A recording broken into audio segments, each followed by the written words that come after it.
Welcome back to The Blaze. Joining us now is a man who has been persecuted for his Christian faith in Egypt. Reverend Majed Shafie is here to talk about the persecution of the Christian church in Egypt by Muslim extremists. Majed, great to see you again, my friend. Thanks for joining us. Pleasure being here with you. Thank you. Always good to have you. You know, your backstory, Majed, and you and I have talked about it at length. You have such an inspiring backstory. Tell our viewers, before we get into Egypt and what's going on there right now and how Christians are literally on the run, talk about your experiences in Egypt. You were a Muslim as a young man. You became a Christian. Take us from that point. You became a Christian, and then the persecution started. Tell us a little bit more. I'm a lawyer by education, and I converted from Islam to Christianity in the age of 18. I created one of the biggest human rights organizations in Egypt to ask equal rights to the Christian minorities and other minorities, to the Muslim majorities. I wrote a book about the difference between Islam and Christianity. I was arrested. I was tortured for 7 days in the Egyptian prison. I escaped from the death penalty. I received the death penalty. I was under able to Mubarak, escape from my house arrest. This was under the This Mubarak was under regime. Mubarak, yes. You can only imagine how it was under the Muslim Brotherhood. That's correct. Yeah. So go on, I'm sorry. It will be 100 times worse. Yeah. So you were imprisoned, Absolutely. you were tortured, you were given a death penalty. That's correct. And I stole a jet ski and I crossed the border to Israel. And through Amnesty International and United Nations, I am now living in Canada. And I'm a head of a human rights organization by the name One Free World International. Yeah, and you're doing fantastic work. But Majed, back it up 1 second. Did you just say you stole a jet ski and fled to Israel? Can you explain that a little bit more? Absolutely. It's not hard to steal a jet ski. All what you have to do, the wires, and I'm joking. No, I will not tell you how. But some people will ask, but you're reverend, you're a man of God, how could you steal jet ski? I stole the jet ski, don't worry, God will forgive me. I think it was for a good cause. And now you spent some time in Israel, as you said, and now you're in Canada. And Majed, I'm so happy to introduce you to Blaze viewers because they're going to love what you're doing at One Free World International. Tell us what you're doing right now in the Middle East to help persecuted Christians and religious minorities. Well, right now we are working on 2 files, which is the Egyptian files and the Syrian files. We have branches in 28 different countries. And myself, I traveled to Iraq, Pakistan, Afghanistan, and many of the frontline countries to monitor the situation of the minorities, especially the Christian minorities. And right now, I also testified in front of the Congress recently about arming the rebels in Syria.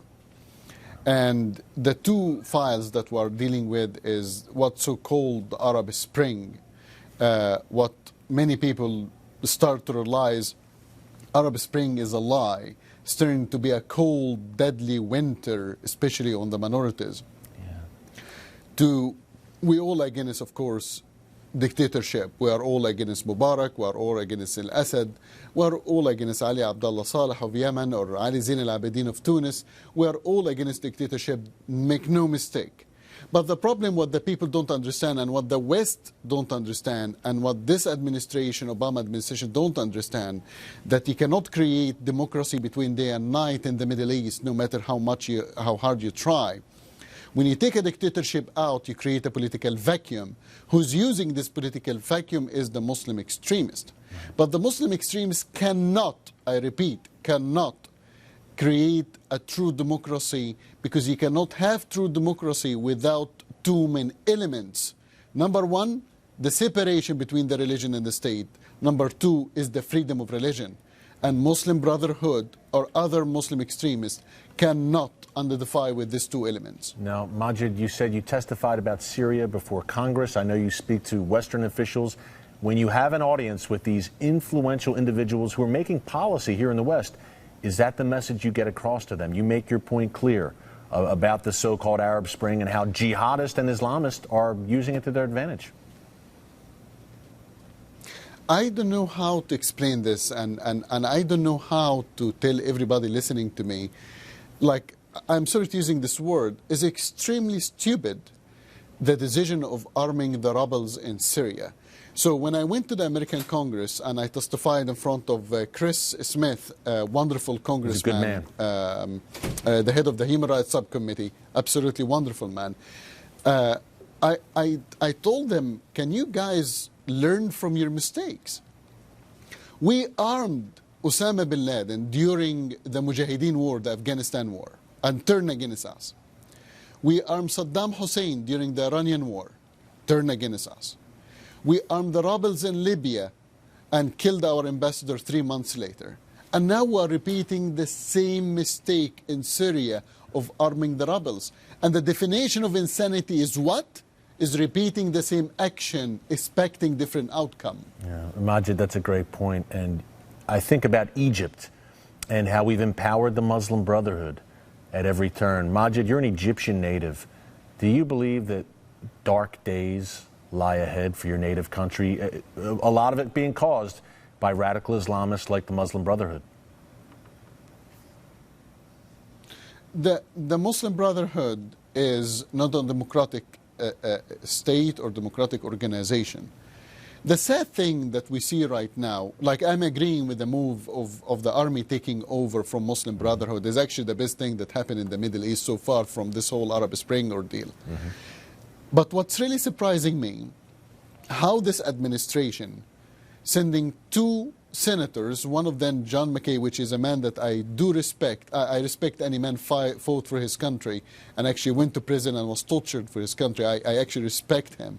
But I don't understand how him, pushing behind arming the rebels in Syria, and now he's in Cairo meeting with the leaders of the Muslim Brotherhood. I don't know how to respond to this nonsense that he's talking about of releasing them. Let me tell you something about the Muslim Brotherhood, because everybody's saying that Mohammed Morsi is the first democratic elected president to Egypt. Allow me to explain to you something that not maybe, people don't know about it. Real quick, we only have about 15 We have a strong seconds. organization in Egypt. Okay. Mohammed Morsi is not elected democratically. He's elected by fraud. And Hitler was elected democratically, Khomeini was elected democratically, but we're not speaking about just one-day democracy. We're speaking about everyday democracy. Reverend Majed Shafie, thank you so much for your insights. You're doing tremendous work.